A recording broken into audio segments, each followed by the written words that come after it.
Hi everyone, welcome. We have a really exciting conversation today. I'm Barrie Silver, and today is actually the first day of Children's Book Week. It's the 100th anniversary of Children's Book Week, which runs April 29th through May 5th. And sort of serendipitously, we are gathered here today to talk about what we're calling windows and mirrors and the importance of more diverse representation in kids' books. And I have a great group of guests that I'm really excited to talk to and learn more from. So to my right is Christy Howell, and she is a teacher at Vermont Commons School, the chair of the English department, as well as the director of diversity and inclusion. And then next to Christy is Kekla Magoon, who is an author of social justice themed books for children and young adults. And at the end is Elizabeth Bluemle, who is a children's book, picture book author, as well as the owner of the Flying Pig Bookstore in Shelburne, Vermont. So thank you all for being here today. And I think we probably need to get started talking maybe a little bit about windows and mirrors and make sure that people are familiar with that term. And then also kind of defining what we mean by multicultural, because that means a whole bunch of, I think, different things probably to different people. So does anybody want to tackle the windows and mirrors? I also have a quote from Rudine Sims Bishop, which is where it came from, what I think just about 30 years ago. In 1990, she kind of coined that metaphor. So how do we want to get started? Well, Kekla, you've added a phrase to windows and mirrors, haven't you not? Didn't you add sliding doors? No, that was actually the original title of Rudine Sims Bishop's article, which was published in 1990. I think if you have a quote from her, that's the way to go, because she really articulates the vision. Okay, so here we go. So this is what she wrote back in 1990. Books are sometimes windows offering views of worlds that may be real or imagined, familiar or strange. These windows are also sliding glass doors, and readers have only to walk through in imagination to become part of whatever world has been created or recreated by the author. When lighting conditions are just right, however, a window can also be a mirror. Literature transforms human experience and reflects it back to us. And in that reflection, we can see our own lives and experiences as part of a larger human experience. Reading, then, becomes a means of self-affirmation, and readers often seek their mirrors in books. So the mirrors is, I think if we need to summarize it, it's in books, so that all children can find representations of their own experiences and identities and be exposed to many experiences and identities of people unlike themselves. So that would be the windows. And then the sliding doors is about just having access to those things, right? And being invited into stories, right? And to engage with them in a really powerful way, which I think, as writers, as readers, right, as teachers, we can understand that stories can invite readers to think about themselves in a different way, think about other people in a different way, right? They promote empathy so that you can understand other people's lives, but they also allow you to understand yourself better and perhaps even see yourself reflected in stories you wouldn't have expected to see yourself reflected in. That's why I particularly love that quote from her actual article, because I think it offers a nuance to the term windows and mirrors. Very often it gets kind of boiled down to saying you need to see yourself in books and you also need to see other people in books. But really, I think she's talking about a deeper level of engagement where the ways that we see ourselves and the ways we see other people become intertwined in surprising ways in the text. Well, that's great. Thank you. That's a great way, I think, to kick things off. And I think the other thing that I wanted to talk about today was that all stories matter, but not all stories are equally presented in today's literary landscape. So, things have changed, and that's maybe we can talk, Elizabeth, we're sort of jumping around, but I want to make sure that we talk about your diversity database, and that was really, I would imagine, one of the main reasons why you started that in 2009, that things have really changed since then. And an amazing change, but we're still far behind where we should be. But I had been a school teacher in New York City and a school librarian before I moved to Vermont and opened the bookstore. And I, as a teacher, was very aware of the lack of diversity in the kids' books that I was able to offer my students and to share with the kids. And so it has always been on my radar as a lack and a gap that we needed to catch up to where we are as a nation and just catch up to giving children images of themselves as heroes in every kind of adventure story, every kind of realistic and fantasy tale. You know, we all need to identify with kids. And again, you can identify cross-culturally, but when 98% of the books feature white kids, kids of color can end up growing up never getting to see themselves portrayed as the hero. And I think there's something very damaging to all children and our culture when that happens. So when I opened my bookstore and I had the opportunity to write a blog for Publishers Weekly, it was a topic that I brought up. Where are these books and why aren't they being published? And also, let's look at the publishing world itself, which is also run very much by white people, and can we expand diversity, you know, at every level through the children's publishing world? And I drew on people like Rudine Bishop Sims. Is it Sims Bishop or Bishop Sims? Bishop. Yeah, sorry, Rudine. It's been a while since I read this her article, but also Zetta Elliott. So many incredible activists for children's literature, and I started developing a database that featured main characters of color where race was not, issues surrounding race weren't the driving force of the narrative, because kids were having a really hard time finding mainstream stories.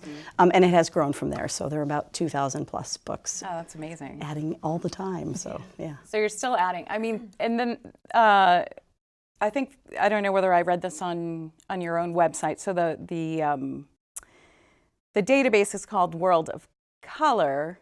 And you pointed out that things have changed, that there's still the vast majority of books that are about white characters or that aren't about people of color, but things have really changed. I mean, even as I was looking up this Children's Book Week for the 100th anniversary, their poster is by Yuji Morales, who wrote the beautiful book, Dreamers. And I just want to show this poster because it is just gorgeous, and it gives you an idea of all sorts of people enjoying books. It's a wonderful book. Go to Flying Pig and find it, or the public library.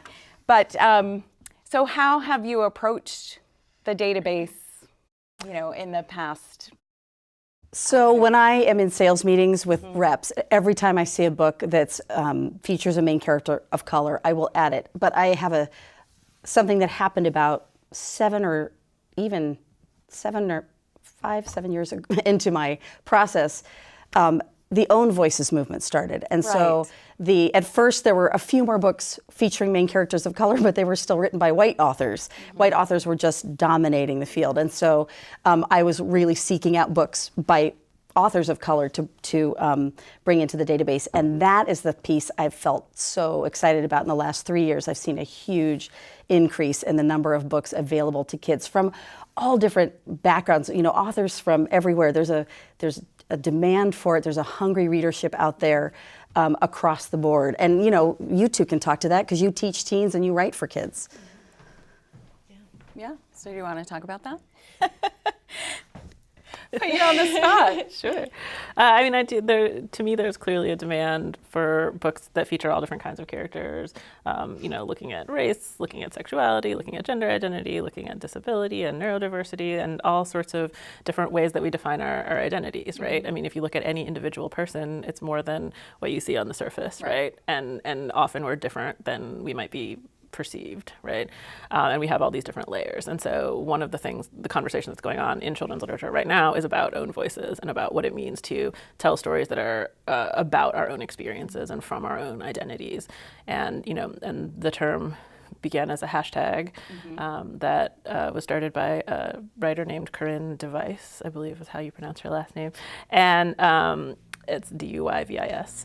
And she was talking about disability and neurodiversity specifically, saying, where are the books that are written by people like me, about people like me, so that I can find characters that are familiar in the story. There are plenty of characters, there are plenty of authors writing about characters that are not like themselves, but they often get those characters wrong in a certain way, or that doesn't ring true to somebody who shares that identity. And so she was looking for ways to celebrate books that are by and about people who have what we tend to call marginalized identity elements.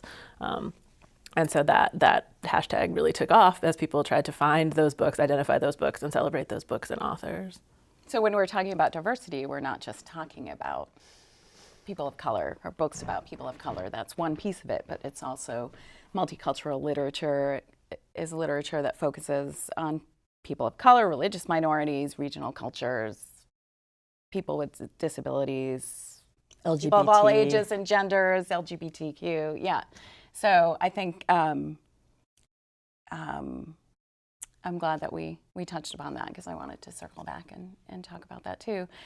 Did you feel that there was a need to expand your database to be more inclusive of our voices, or do you feel It isn't a full diversity database. It is limited to representations of people of color, and that was because I felt like as a nation, it is so urgent an issue for me that I felt other people are creating those databases and those collections, and they are there to be found, and someday maybe I'll be able to expand into that, but I'm really keeping my focus on this. I did expand it very recently to include books where racial issues are current, especially, but issues of identity, because I feel the cultural conversation has now moved far enough that people are also hungry to read those stories in a way they weren't previously as much in some respects. And so I have broadened my initial criteria, but I've still kept it to that. Great. Yeah. Well, thanks. As a Black reader, I can say I think that's great, right? Because I think, one of the things that tends to happen in the conversation about diversity is that we try to lump everything together and talk about diversity. Broadly speaking, we want to say, well, there wasn't, a Black book in this collection, but there was an LGBTQ book, right. But there was a book about a character with disabilities. And so we can sort of, by lumping everybody together, sort of inadvertently reinforce that there is a cultural norm and a cultural expectation that characters will be white and male and cisgendered and straight and neurotypical, et cetera, right? Christian, probably, right? So there's all of these identity elements that we lump under the heading of diverse, right? We talk about diverse books, which there isn't really a such thing as a single book that is diverse, right? It's about having a diversity of books. It's about having a collection that is diverse, right? And so all of these different identities can be represented in a conversation about diversity. But if we keep labeling everything diverse, right, and trying to lump it all together, then we do sort of inadvertently reinforce what's not diverse, right? And that's something that we need to sort of continually overturn. And so for me, the idea that you're keeping the database specific to talking about race and children of color is useful because it allows us to talk about one thing at a time and not sort of keep corralling everything under this giant umbrella. That's important. It's important to be able to talk generally about identity elements that have been marginalized, but it's also important to look at the specific needs of different communities. And I agree, and I also think it depends on what your particular passion is. I think because I grew up in cities all my life and I had diverse friends growing up, and as a teacher, again, I was teaching this incredible array of children. And I also think it's the biggest issue our country faces, and it's something we really need to heal from. It's just huge, it's just huge, and it's vital. So that is why my focus is on that. And there are other areas I care about, but it's not where I'm putting my focus at the moment.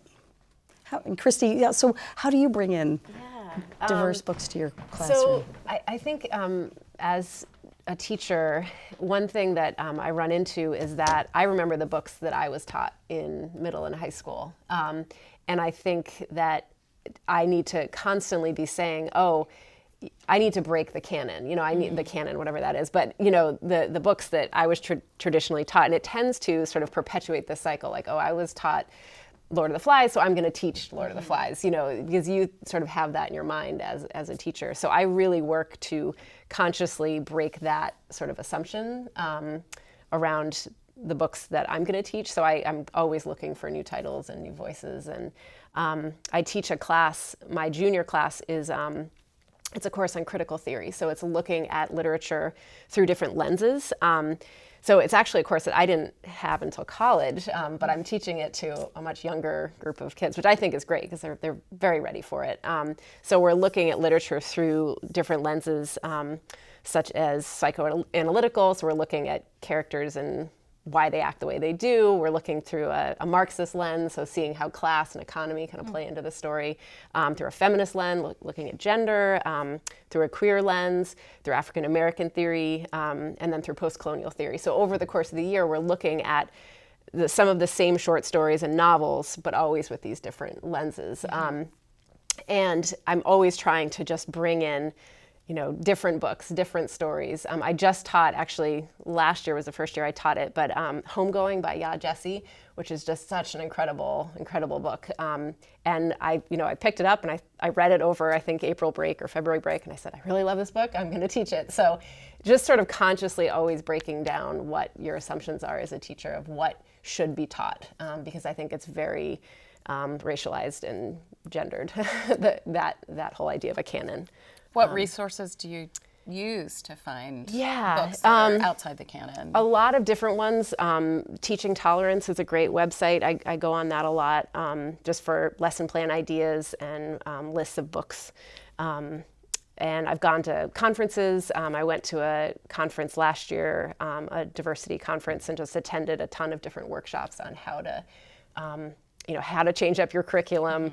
I actually stopped teaching To Kill a Mockingbird after attending a session, and I was mid-teaching it, teaching it to my 8th grade class, and then I went and flew to California for this conference, and I came back and I just said, this is problematic. Let's talk about why this text is problematic, and had this incredible discussion with my 8th graders, and I asked them, I said, do you think I should keep teaching this? And they said, yes, but you should also teach another book that is going to sort of bring the issues more current and has a person of color who's the author. And so we read The Hate U Give at the end of the year and sort of had the two sort of in conversation with each other.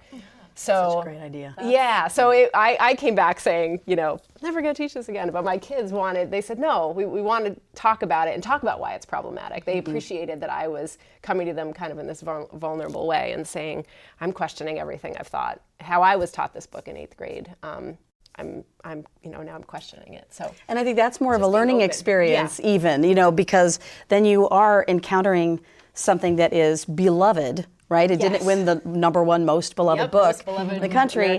And I think most American readers aren't aware that it is problematic. And so to bring that awareness forward, I think is a great teaching opportunity. Yeah. And having that conversation of why is this troubling that we put Atticus Finch up on this pedestal and then we only get this small sliver of Tom Robinson's life. And it's from this, white child's perspective. I mean, there's just so many things you can talk about with, and it was a beloved book of my, from my childhood. So it takes a lot of, I think, openness and courage to kind of say, teaching can be different. My English classroom will be different. So, Good for you. Thanks for doing that. Yeah. Your kids are lucky to have you. Oh, thanks. Let's talk about the way that you sort of celebrate the unsung heroes. I read a lot about you, and there were a couple of quotes that stood out for me that really I think are a great windows, mirrors, and doors summary. And one of the things that you wrote was that books teach about who's important, who matters, who's even visible. And then you said that people you most admire most in history are the ones whose names we don't even know. And so I wanted to talk more and hear more about your thoughts about the problems with hero-based history, because I feel like that's a good follow-on from sort of what we were talking about with Christy. I mean, I think, sort of the example of To Kill a Mockingbird is not a bad example where, it's fiction, where, this is a story that ostensibly, right, is about race in America, right, but it's told from the perspective of a young white girl, and it's made the hero of the story is the sort of white attorney, right? And so, I mean, I recently was talking about the ways that To Kill a Mockingbird is problematic with some of my students, and I said, okay, so raise your hand if you can name the white lawyer, and everybody could raise their hand and say Atticus Finch.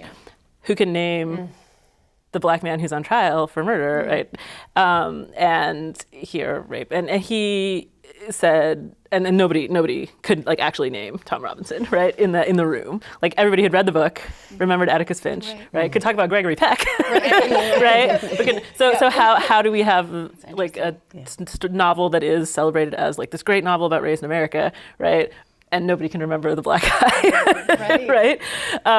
And so it essentially, it's that type of thing, right? Is one of the things that I talk a lot about, is sort of the perspective that from which history is told, right? And also like who we choose to celebrate in history. And so one of the things I talk about in my work with students, young people in particular, is this sort of culture of hero worship, for lack of a better term. When we tell about history, we point to the heroes. We say, my lens is the civil rights movement a lot of the time. So we talk about Martin Luther King, right? I can get that answer from kids in the classroom. We talk about Rosa Parks, right? There's a number of other individuals who we hold up as heroes.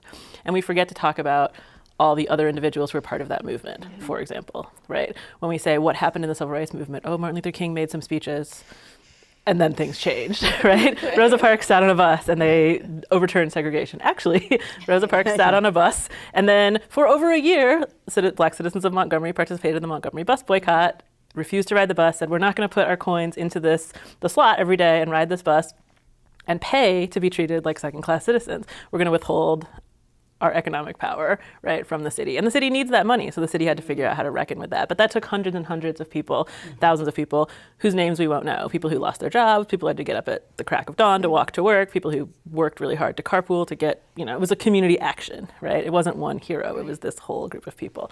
And so I think when we tell stories about history through the lens of these heroes, we inadvertently tell kids that the way to make a difference is to be a hero. We forget to teach them that the way to make a difference is to show up every day and like try to make a difference, even if it's small, right? To be a good friend, to be a good neighbor, to be somebody who participates in the community, right? To vote, right? All of these things that we feel like are small. We think our voice doesn't matter. We literally think in this country that our vote doesn't matter, right?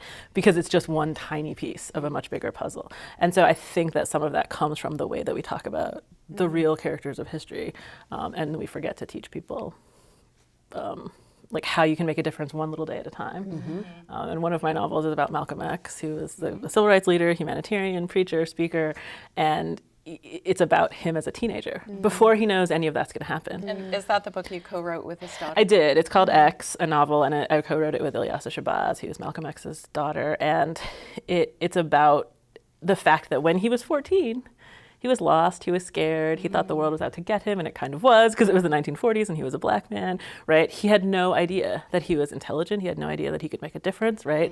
And he started kind of throwing his life away. And we're seeing that happen, right, with a lot of young people.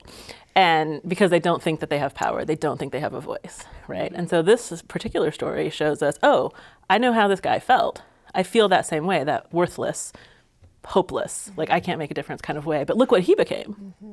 Right? He went on to change the world. 50 years after his death, people are celebrating his words. People are walking around South Central Los Angeles and Harlem, right, wearing his X on their shirt, right? There's movies, right? There's been books written about him. Denzel Washington played him. I know, right? Like, can you imagine, right? But when he was 14, he felt just as lost and scared and hopeless as a lot of other kids do, right? And he just had to say, okay, I want to be someone who makes a difference, even if it's just a small difference. And so, that's one of the things that I think showing ordinary stories, like everyday stories about kids of all different backgrounds and all different walks of life can do for real kids of all different backgrounds and walks of life, to say, oh, you are part of the world. You can make a difference. Your story matters. Right, and not every kid can grow up to be a charismatic leader. So let's show some of those other roles that they could aspire to be part of change. Yeah, that's a really important point. And that's a theme, it seems, also in your books, too. It's that the importance of the youth voice as well, and how much power young people have. And so to see those examples of all different kinds of kids doing big things and little things and making change happen in big ways and little ways, again, I think that's what a gift here. Well, and Kekla would never say this, but her book, How It Went Down, inspired Angie Thomas to write The Hate U Give. Oh, wow. Yeah, it was one of the earliest books that really took on these unarmed youth being shot by police officers in a really powerful way.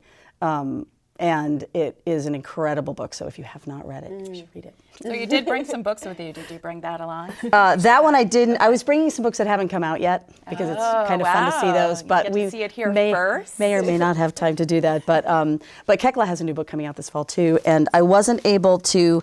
The reading copy, the advanced reading copy, came to the store today, but I wasn't at the store, and it's coming out in, is it October? October, yeah. Called Light It Up, and that is Kekla's newest book. Do you want to say anything about what it's about? Sure. Well, it's actually a companion to How It Went Down, which is the book you referenced. And so How It Went Down came out in 2014. It was about the controversial shooting of a black teen by a white man, and it's a multiple viewpoint novel. So there are 18 different characters that talk about their perspective on this boy that was shot in the community. And I started working on it in the wake of Trayvon Martin's death, and everybody's talking about race in America. Everybody's talking about what a shooting like this means in an intellectual way, but what does it mean to the community? What does it mean to the minds and hearts of teenagers who have to walk down the street wearing a similar hoodie and have to worry about what could happen, right? That was the sort of setup for that novel. And at the time, people would say, well, people are talking about Trayvon now in 2012, but by the time your book comes out down the road in 2014, are people really still going to be talking about this, right? But of course, by the time the book's coming out in 2014, Michael Brown was killed in Ferguson, and the conversation was continuing, but the reaction was changing. And so the book that I wrote following Trayvon Martin's death, coming out around Michael Brown's death, was sort of like, wait, but this whole movement has changed and is continuing to change. And so Light It Up is about another shooting that happens in the same community 2 years later. And it shows more of the youth activism. It shows more of the community response that's much more like the response after Michael Brown was killed, showing the community rising up in protest of this injustice and wanting to see justice done and wondering if it will be. So we only have a few minutes left, so I want to make sure that we wrap this up and also cover things that need to be covered. So I think, your role as an educator, we talked a little bit about the ways that you use books, diverse books in your classroom and have conversations about them and use different lenses for your students to better understand how the books impact their lives and how they can make decisions and see things. And is there anything else that we want to talk about there before we wrap up? Or, and this question goes to everybody because you're all educators. So. Yeah, I think the book I mentioned before, Homegoing by Yad Jesse, so it traces a Ghanaian family from the 1700s in Ghana to present day America. And then it has, have you all read Homegoing? Yeah. And so there are two half sisters, and half of the family line remains in Ghana, and then one of the sisters is sold into slavery. So then it follows her family, and each chapter is an alternating voice. So you meet, every chapter is a new generation, so you're always meeting these new characters. And so what's so wonderful about the book is each of these chapters could really stand alone as a short story. And you get to know these characters so well in that one chapter. And then you move on and you may never hear of that character again. So it really has this very just striking effect. And I think that by using all of these different lenses on these characters as we're going through, it really is saying, these experiences, these traumatic experiences, so we're learning sort of history as we're going along, but we're also getting to know these human beings. It's not just, slavery as an abstract concept or Jim Crow as an abstract concept, but these are people. These are, family members who have children and spouses and, likes and dislikes, and it really is just this incredible way of putting human faces on some of these things we hear about in history. So that book in particular has really has just been such an amazing teaching tool. Yeah. Books as bridges. Yeah. I know, I was interested. There was an interview that Angie Thomas did with Sam Shepard on It's Been a Minute. Did anybody hear that? Oh, I heard that. Was in February. Yeah, I heard that. And she talked about wanting to see like a Black Twilight, you know, so this is a big conversation to have at the end of our conversation, but I'm going to go there. And so she actually said, every book doesn't have to be stellar because it's about a kid of color by a person of color. So do we want to jump into that in our last minute? Well, Kekla is also the author of lighter books too. She has an adventure series about a kicking girl heroine. So I had to self-edit there for a second. I think the Sherwood. The Robin Hood. Yeah, I have a Robin Hood retelling where Robin is a biracial teenage girl. Yeah, it's awesome. And The Season of Styx Malone, the middle grade novel, and so.